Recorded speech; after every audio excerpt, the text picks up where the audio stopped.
Shalom, selamat pagi. Video ini menjelaskan tentang pembahasan Bupena 5C, tema 6, subtema 1, pembelajaran 3 sampai dengan 4. Namun sebelumnya, bagi yang belum subscribe, silakan tekan tombol subscribe dan lonceng notifikasinya agar tidak ketinggalan video-video selanjutnya. Selamat menyimak. Membuat kesimpulan dari teks eksplanasi muatan bahasa Indonesia. Kesimpulan dapat dibuat berdasarkan pernyataan-pernyataan yang ada. Perhatikan contoh berikut ini. Kita bisa menentukan atau membuat kesimpulan dari dua pernyataan. Pernyataan yang pertama contohnya adalah panas dapat memengaruhi perubahan suhu benda. Sedangkan pernyataan yang kedua, panas juga dapat memengaruhi perubahan wujud benda.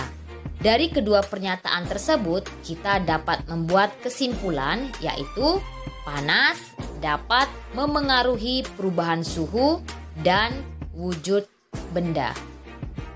Selain itu, kesimpulan juga dapat dibuat dari tiga pernyataan. Pernyataan yang pertama, manusia mengonsumsi makanan untuk beraktivitas. Pernyataan yang kedua, makanan diubah menjadi energi panas. Pernyataan yang ketiga, panas yang dihasilkan biasanya dikeluarkan bersama keringat. Kita dapat membuat kesimpulan dari ketiga pernyataan tersebut, yaitu dalam aktivitasnya, makanan yang telah dikonsumsi manusia diubah menjadi energi panas dan biasanya dikeluarkan bersama keringat. Bacalah teks yang berjudul Desa Terdingin di Dunia dengan seksama, kemudian kerjakanlah soal-soal yang ada di Bupena halaman 13. Saya akan membacakannya ya. Di salah satu belahan dunia ini terdapat desa dengan suhu terekstrim. Desa tersebut bernama Desa Oymyakon. Desa Oymyakon ini terletak di Rusia. Desa ini dikenal sebagai desa terdingin di dunia karena memiliki suhu yang sangat ekstrim. Desa Oymyakon merupakan kawasan beku dengan suhu yang sangat rendah. Suhu terendah di desa ini bisa mencapai negatif 71,2 derajat Celcius. Walaupun demikian, desa tersebut tetap ditinggali oleh penduduk.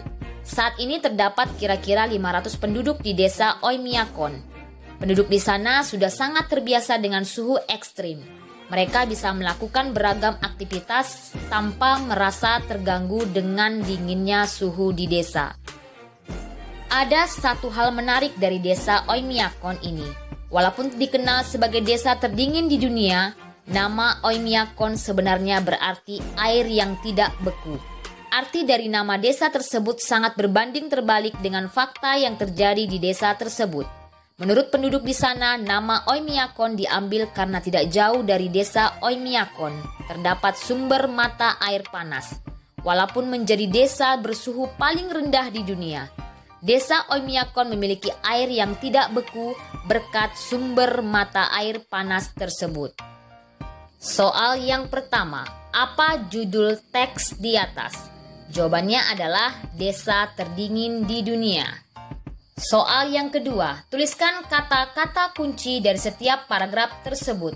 Jawabannya adalah desa, Oymyakon, suhu, ekstrim, penduduk, dan beku. Soal nomor 3. Tuliskan ide pokok dari setiap paragraf di atas.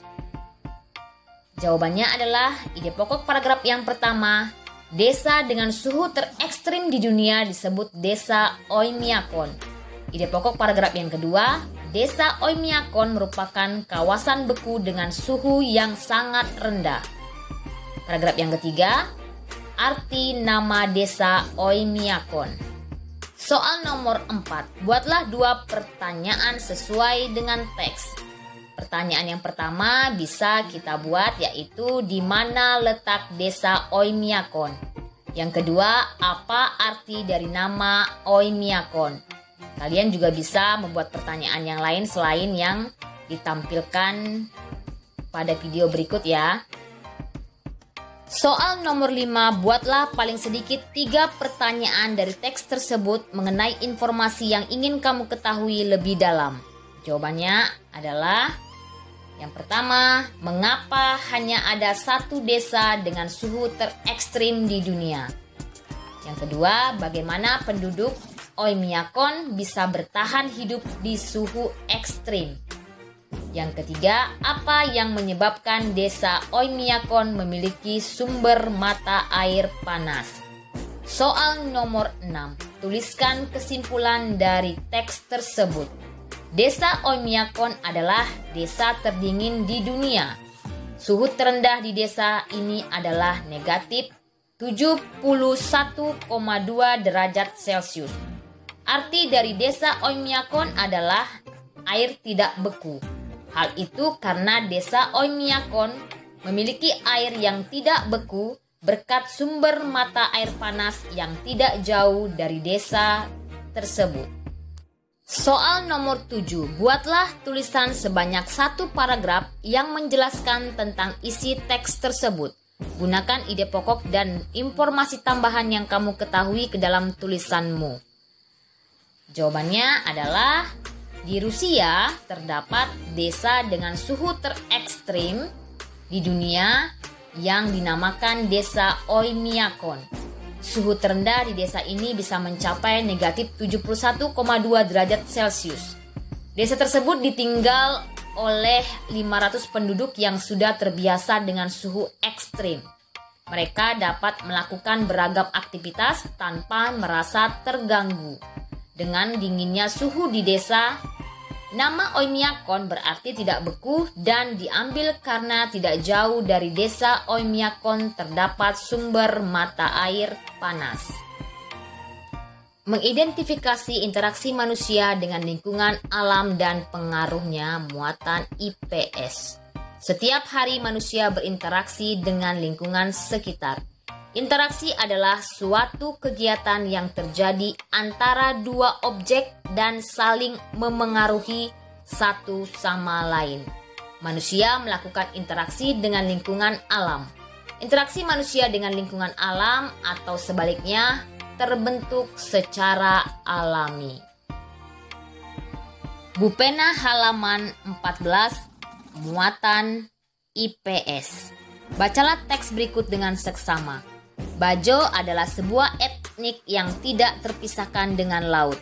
Pola permukiman masyarakat Bajo sangat unik dengan sebagian besar rumah berada di atas air. Ada satu tradisi masyarakat Bajo yaitu Bapongka. Bapongka adalah tradisi penangkapan ikan menggunakan peralatan tradisional sehingga tetap memelihara lingkungan laut dari kerusakan.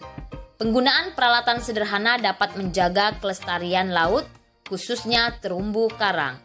Kesederhanaan pada perahu dan peralatan untuk mengambil hasil laut juga menjadikan tradisi Bapongka sebagai sebuah kearifan lokal masyarakat Bajo yang sangat menghargai dan melestarikan alam. Soal A, jelaskan interaksi manusia dengan lingkungan yang terjadi pada uraian tersebut. Jawabannya adalah masyarakat Bajo melakukan tradisi penangkapan ikan menggunakan peralatan tradisional sehingga tetap memelihara lingkungan.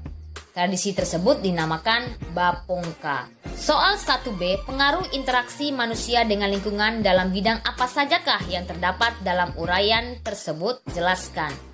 Jawabannya adalah yang pertama, bidang permukiman, yaitu pola permukiman masyarakat Bajo sangat unik dengan sebagian rumah berada di atas air. Kemudian yang kedua, bidang perikanan, masyarakat Bajo melakukan tradisi Bapongka, yaitu tradisi menangkap ikan menggunakan peralatan tradisional sehingga tetap memelihara laut dari kerusakan. Yang ketiga, bidang kelautan, masyarakat Bajo menggunakan perahu dan peralatan yang sederhana untuk mengambil hasil laut. Soal nomor 2, amatilah lingkungan di sekitar sekolahmu, tuliskan bentuk interaksi manusia dengan lingkungan sekitar. Apa pengaruh dari interaksi tersebut? Jawabannya adalah siswa-siswi membersihkan lingkungan sekolah secara gotong royong. Pengaruh dari interaksi tersebut adalah lingkungan sekolah menjadi bersih, nyaman, dan indah. Menjelaskan makna hak sebagai siswa dan warga negara muatan PPKN. Hak adalah sesuatu yang harus kita terima. Hak siswa di sekolah antara lain mendapat perhatian dari guru, seperti diberi kesempatan oleh guru saat mengangkat tangan ketika bertanya. Yang kedua, mengikuti pelajaran dan mendapat pengajaran.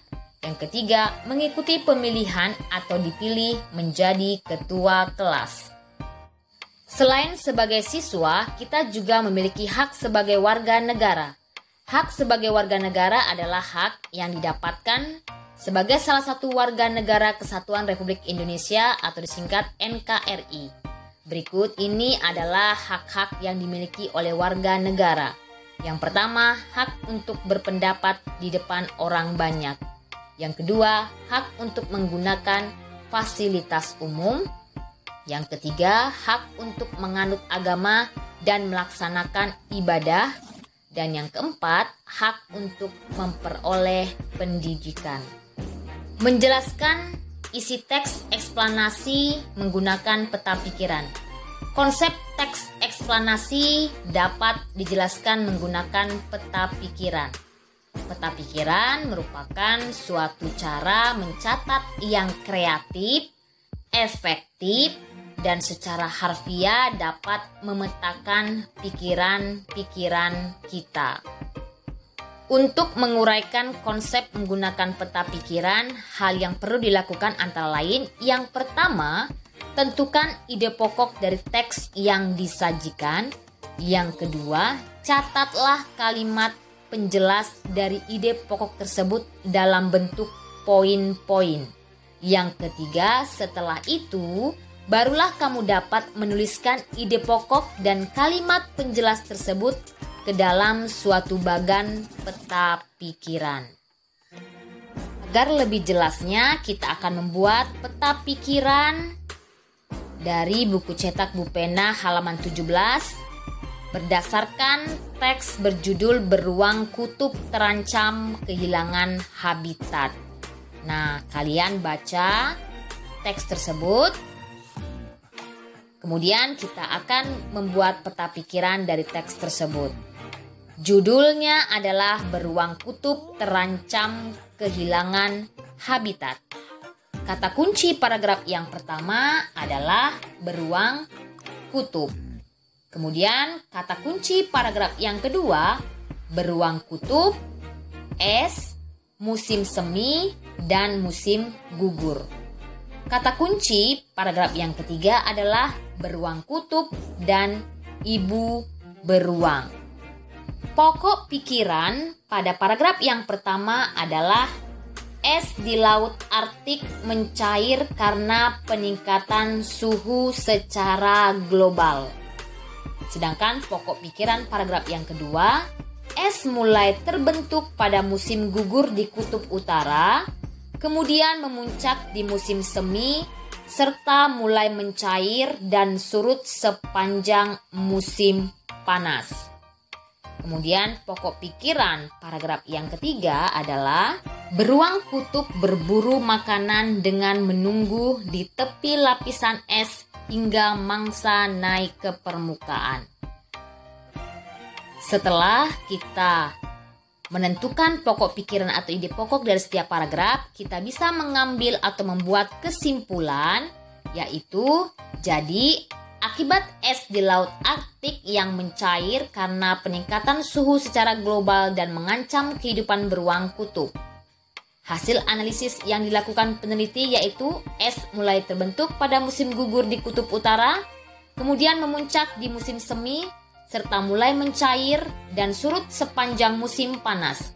Akibatnya, beruang kutub menggunakan es untuk mencari mangsa, menemukan pasangan, berkembang biak, dan melakukan perjalanan.